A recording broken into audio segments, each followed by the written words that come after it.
اللہ تعالیٰ فرماتے ہیں وقال الذین کفروا للذین آمنوا، کافر لوگ ایمان والوں کے بارے میں کہتے ہیں لو کان خیرا ما سبقونا الیہ. یہ آیت رٹا لگا کے یاد کر لو، بہت سارے مسائل اس آیت سے حل ہو جاتے ہیں. وہ کہتے تھے لو کان خیرا، اگر یہ اسلام کوئی خیر کی چیز ہوتی، ما سبقونا الیہ، تو یہ جو ایمان لائے ہیں نا لوگ، یہ ہم سے پہل نہ کرتے. کیا مطلب؟ ایمان جو لائے تھا ان کو کیا کہا جاتا تھا؟ صحابہ. وہی تھے نا صحابہ. صحابہ جو ایمان لائے تھے، جن میں حضرت ابو ہریرہ، عبداللہ بن مسعود، سیدنا ابو بکر، سیدنا عمر، حضرت عثمان، حضرت علی، عبد الرحمن ابن عوف، بہت سارے صحابہ تھے. انس ابن مالک جو مشہور صحابہ ہیں، حضرت ابو دردہ. مشرکین کو اپنے دولت پہ، اپنی سرداری پہ اور اپنی ذہانت پہ بہت زیادہ ناز تھا کہ ہم ذہین لوگ ہیں، ہم قوم کے بڑے لوگ ہیں، اور ایمان لانے والے ابن مسعود جیسے، ابو ہریرہ جیسے غریب اور مسکین. تو وہ تکبر میں کہا کرتے تھے کہ اگر اسلام کوئی خیر کی چیز ہوتا تو یہ غریب غربا قسم کے لوگ تھوڑی پہل کرتے. خیر کی طرف جو مائنڈ جاتا ہے وہ کس کا پہلے جائے گا؟ ہمارا مائنڈ. یہ لوگ گئے ہیں، اس کا مطلب یہ کوئی خیر کی چیز. جملہ مکمل کیا کریں بھائی جان، یہ کوئی خیر کی چیز نہیں ہے. آپ کیا مشرکین کے اس نظریے سے متفق ہو؟ بولو. 100% نہیں. ہم الٹا کرتے ہیں اس جملے کو جو مشرکین نے کہا تھا. ہم کہتے ہیں لو کان خیرن، کوئی اگر خیر کی چیز ہوگی، لسبقونا، لام تاکید کا ہے. وہ کہتے تھے ما سبقو، وہ ہم پہ سبقت نہیں کریں گے. ما کا معنی نہیں. ہم کہتے ہیں لسبقونا الیہ، وہ یقیناً ہم پہ پہل کریں گے. اس سے بدعت کا پورا دروازہ ہمیشہ کے لیے بند ہو گیا. کوئی خیر کا کام ہے صحابہ نے نہیں کیا، اٹ مینز وہ خیر کا کام نہیں ہے. ہمارا نظریہ مشرکین والا نہیں ہے. مشرکین کہتے تھے خیر کا کام ہوتا تو ہم کرتے، یہ تھوڑی ہم سے پہل کرتے. ہم اس کلام کو مانتے ہیں کیا؟ نہیں مانتے. ہم اس کو الٹا کرتے ہیں. ہم کہتے ہیں خیر کا کام ہوگا ہم بعد میں کرتے، پہلے کس نے کیا ہوتا؟ صحابہ نے کیا ہوتا. سمجھتے ہو کہ نہیں سمجھتے ہو؟ تبھی میں بار بار کہتا ہوں قرآن و سنت کی وہ تشریح جو صحابہ نے جس پر عمل نہیں کیا، اس کا مطلب وہ خیر نہیں ہے، وہ آپ کی اپنی تشریح ہے جو آپ امت پہ تھوپ رہے ہو. شب برات میں دیکھ لو نا کیا ڈرامے بازیاں ہوتی ہیں. قبرستان والی حدیث پیش کی جاتی ہے شب برات کے بارے میں. سارے خطیب حدیثیں پیش کر رہے ہوتے ہیں کہ نبی صلی اللہ علیہ وسلم 15 شعبان کو قبرستان گئے ہیں، تو ہم بھی 15 شعبان کو کہاں جائیں گے بھائی؟ قبرستان. ہم کہتے ہیں حدیث ضعیف ہے، کہتے ہیں نہیں بھائی تمہیں تو جو حدیث تمہارے خلاف جائے وہ ضعیف ہو جاتی ہے. لو بھیا، تو آخری جواب کیا ہوگا؟ ارے صحابہ سے دکھا دو کون اس رات قبرستان گیا ہے. کیوں؟ اگر شب برات کو 15 شعبان کو قبرستان جانا خیر کا کام ہوتا تو ابو بکر گئے ہوتے کہ نہیں ہوتے؟ عمر گئے ہوتے کہ نہیں ہوتے؟ عثمان گئے ہوتے؟ علی گئے ہوتے؟ ابن مسعود گئے ہوتے؟ ابو ہریرہ گئے ہوتے؟ جابر بن عبداللہ گئے ہوتے؟ معاذ بن جبل گئے ہوتے؟ سیدہ عائشہ گئی ہوتی؟ سیدہ زینب گئی ہوتی؟ یہاں تو جینٹس بھی جا رہے ہیں اور لیڈیز بھی جا رہی ہیں، اور جتھوں کی شکل میں جا رہے ہیں. اس لیے میرے بھائی یہ بدعت والا کام کیا کرو؟ بولو نا، چھوڑ دو. لو کان خیرا ما سبقونا الیہ، اذان سے پہلے اگر اس کام کی کوئی فضیلت ہوتی جو ہمارے ہاں صلاۃ والسلام پڑھا جاتا ہے بعد میں بھی پہلے بھی، بھائی صحابہ کرام اس کام میں ہم پہ پہل کرتے، کیونکہ وہ لوگ خیر پر ہم سے بہت زیادہ حریص تھے. تو دین کو قرآن و سنت کی ایسی تشریح جس میں آپ صحابہ کو بیچ سے ہٹا دیں، وہ تشریح اٹھا کے دیوار پہ دے مارو، چاہے وہ دیکھنے میں کتنی ہی اٹریکٹیو لگے، اس کی دلیل آپ کو کتنی ہی مضبوط لگے. سمجھتے ہو کہ نہیں سمجھتے؟ یہی وجہ ہے کہ بہت سارے فقہا بعض حدیثوں کو چھوڑ دیتے ہیں کہ بھئی ہمیں صحابہ میں اس کا یہ عمل نہیں ملتا، اور بعض کمزور حدیثیں ہوتی ہیں لے لی جاتی ہے. کیوں؟ وعلیہ العمل، وہ دلیل یہ دے رہے ہوتے ہیں اس پر کیا ہے؟ عمل ہے. اور ان سب باتوں کی دلیل جیسے قرآن کی آیت ہے، ایک اور حدیث ہے جو میں بار بار بیان میں بتاتا ہوں. آج میرا ٹاپک نہیں ہے تو میں آگے چلوں گا انشاءاللہ یہ اس کو بیان کر کے. وہ یہ کہ جب نبی صلی اللہ علیہ وسلم نے فرمایا نا امت میں 73 فرقے ہوں گے، کلہم فی النار، سب کے سب جہنم میں سوائے ایک کے. اس حدیث کو اس پہ تو پیش کیا جاتا ہے کہ فرقہ واریت غلط ہے، فرقے نہیں ہونے چاہیے. لیکن جتنے لوگ یہ حدیث پیش کر رہے ہوتے ہیں آدھی بات کرتے ہیں اور آدھی پی جاتے ہیں. یقیناً اس حدیث سے پتہ چلتا ہے صرف ایک جنتی، باقی سارے کہاں؟ بولو نا، جہنم. واقعی فرقے غلط ہیں، فرقے نہیں ہونے چاہیے. لیکن پوری بات تو پوچھو بھائی، سارے فرقے جہنمی ہیں؟ سارے جہنم میں؟ نبی نے فرمایا ایک ان میں سے کیا ہوگا؟ بولو نا، وہ جنت میں ہوگا. وہ بھی تو فرقہ ہی ہوگا، وہ بھی تو ایک کانسیپٹ ہی ہوگا، وہ بھی تو ایک نظریہ ہی ہوگا. اگلا سوال صحابہ نے پوچھا، یا رسول اللہ کون سا فرقہ جنت میں جائے گا؟ یعنی کلہم فی النار، سارے جہنم میں، تو ایک جو جنت میں ہوگا وہ کون سا ہوگا؟ تو نبی نے جو علامت بتائی ہے اس کو خوب غور سے سنو. بار بار بتاتا ہوں، نبی یہ نہیں فرمایا کہ جو قرآن پہ چلے گا، کیونکہ ہر فرقہ اپنی نسبت کس کی طرف کرتا ہے؟ بھئی ہم تو قرآن کو تو سب مانتے ہیں، کیونکہ وہ مسلمانوں کے اندر فرقے ہوں گے نا، اسلام کی طرف نسبت کریں گے اپنی. تو قرآن تو بیسک ہے نا.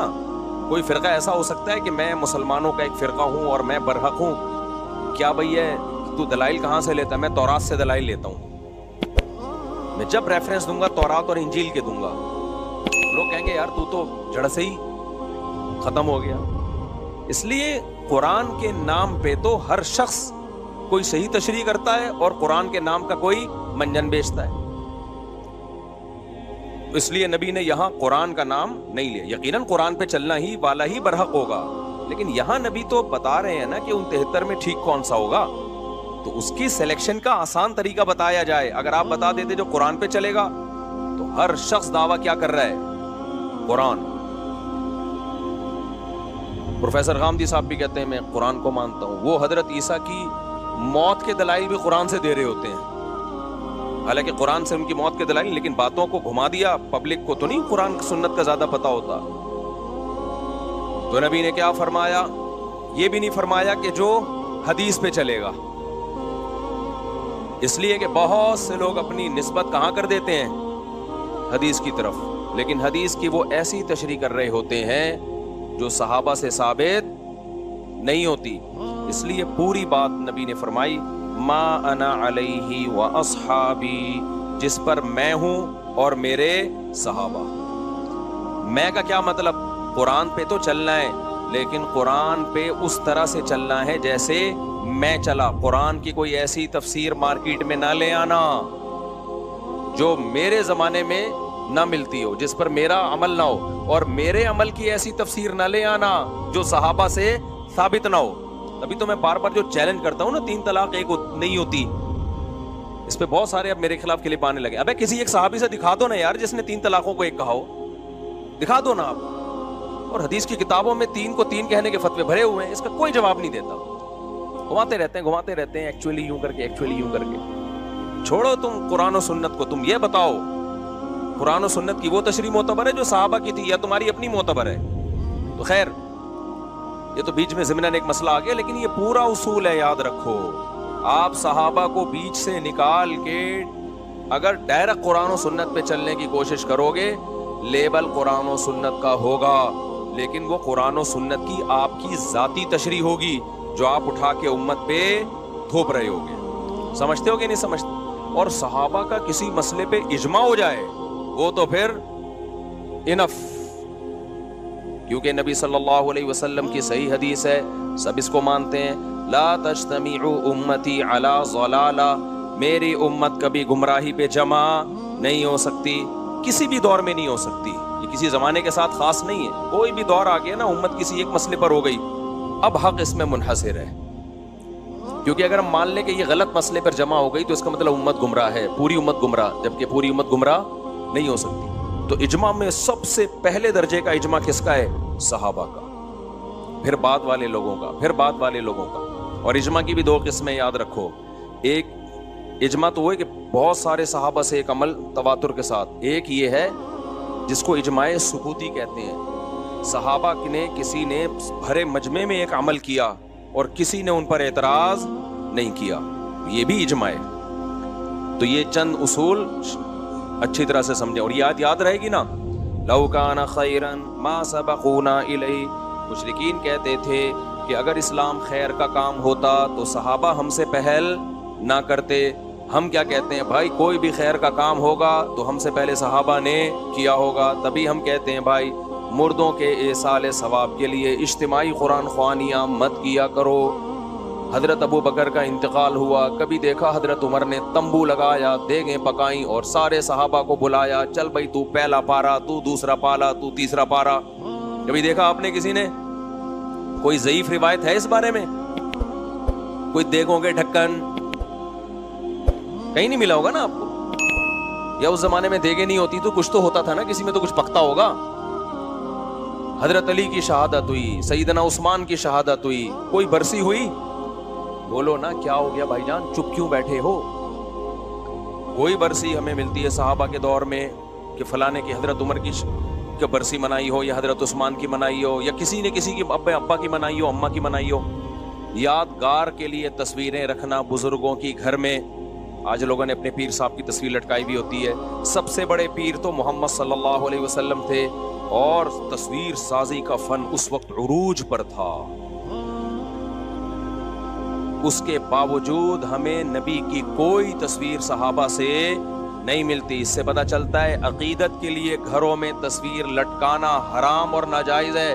نبی نے صحابہ کی ایسی ٹریننگ کی تھی تصویر کے بارے میں، ایسی تربیت کی تھی کہ نبی سے بے پناہ محبت کے باوجود بھی کسی صحابی نے یہ جرأت نہیں کی. یہ جتنی تصویریں آتی ہیں نا مسلم ہیروز کی، فرضی ہوتی ہیں. مسلمان کبھی نہیں تصویر بناتے تھے. صرف ایک محمد ابن قاسم ایسا ہے لیڈر جس کی تصویر کے بارے میں مورخین کہتے ہیں اوریجنل تصویر ہے. داڑھی اس کی پوری تھی، لیکن اگر تصویر میں داڑھی کم آ رہی ہے تو غلط ہے. وہ کیوں ہے؟ اس کی وجہ ہم نے کتابوں میں پڑھی ہے. وجہ یہ ہے کہ محمد ابن قاسم جب ہندوستان سندھ کے راستے سے آیا نا، یہاں تو ہندو رہتے تھے، تو اس نے یہاں اتنا انصاف دیا لوگوں کو، اور لوگوں کے ساتھ ایسا اچھا سلوک کیا محمد بن قاسم نے، کیونکہ مسلم فاتح بن کے آیا تھا. یہاں پہلے ہندوؤں کے کوئی بہت ظالم قسم کے لوگ ہوتے تھے، تو ہندوؤں کو اس سے عقیدت ہو گئی، اور ہندوؤں کو جس سے عقیدت ہونا اس کو بھگوان بنا لیتے ہیں. وہ یہ ہمیشہ سے چلا آ رہا ہے. تو جب محمد بن قاسم واپس گیا ہے نا، ہندوؤں نے اس کی تصویریں بنا کے پوجنا شروع کر دیا اس کو. اس وجہ سے ہندوستان کی تاریخ میں کس کی تصویریں باقی رہ گئیں؟ محمد بن قاسم کی. ظاہر ہے اس میں تبدیلی آئی ہوگی، میں نہیں کہہ رہا ایگزیکٹ وہی ہے، لیکن ہمیں محمد بن قاسم کی ہندوستان میں تصویریں ملتی ہیں. وجہ اس کی ہے کہ ہندوؤں کے ساتھ اس نے اتنا اچھا سلوک کیا، اتنا اچھا سلوک کیا. یہ تو اب تاریخ کو نا مسخ کیا جا رہا ہے ایک پروپیگنڈے کے تحت. محمد بن قاسم کو ڈاکو بنا کے پیش کیا جا رہا ہے، اور اس کو ظالم بنا کے پیش کیا جا رہا ہے. اب تاریخ کیا ہو رہی ہے؟ مسخ، چینج. تاکہ جو مسلم ہیروز تھے جن کے دنیا میں بڑے کارنامے، اور اس میں ہمارے کچھ مسلم اسکالر بھی ہیں جو لیبل اسلام کا لگاتے ہیں، کام سارا وہی کر رہے ہیں جو سیکولر لوگوں کا کام. سمجھتے ہو کہ نہیں سمجھتے ہو؟ تو اس سے بھی پتہ چلتا ہے بھائی گھروں میں بزرگوں کی، باپ دادا کی تصویریں بولو مت لگائے کرو. اس سے بھی ہمیں پتہ چلتا ہے کہ اگر میرے بھائی 12 ربیع الاول منانا، میں اسی اسٹائل میں کہوں گا نا جس اسٹائل میں تقریریں ہوتی ہیں 12 ربیع الاول، اگر 12 ربیع الاول کا حلوے مانڈے اور اس میں جو کچھ ہو رہا ہے، یہی ہو رہا ہے نا، ناچ رہے ہیں، گا رہے ہیں اور حلوے مانڈے بانٹ رہے ہیں، اگر یہ خیر کا کام ہوتا تو صحابہ نے ہم سے پہلے کیا ہوتا. پوری اسلامی تاریخ اٹھا کے دیکھ لو، صحابہ، تابعین، تبع تابعین، چاروں ائمہ، مجتہدین، امام بخاری، امام مسلم، امام ابو داؤد، جتنے محدثین فقہا گزرے ہیں، کہیں بھی ہمیں اس کا 12 ربیع الاول ان کی زندگی میں آیا اور کچھ بھی انہوں نے کیا ہو، اس کا بھی ثبوت نہیں ملتا. کچھ بھی نہیں. ان کی زندگی میں جو حیثیت 11 تاریخ کی تھی وہی کیسی تھی؟ وہی 12 کی تھی، اور وہی 13 کی تھی. فقہی کتابوں میں جو اسلامک لا لکھا ہوتا ہے نا صدیوں سے، اس میں 12 تاریخ کا کوئی ایک حکم بھی الگ سے بیان نہیں کیا گیا کہ اس دن یہ کرنا زیادہ ثواب. حتیٰ کہ اس دن درود شریف کثرت سے پڑھنا بھی زیادہ ثواب نہیں ہے، عام دنوں کے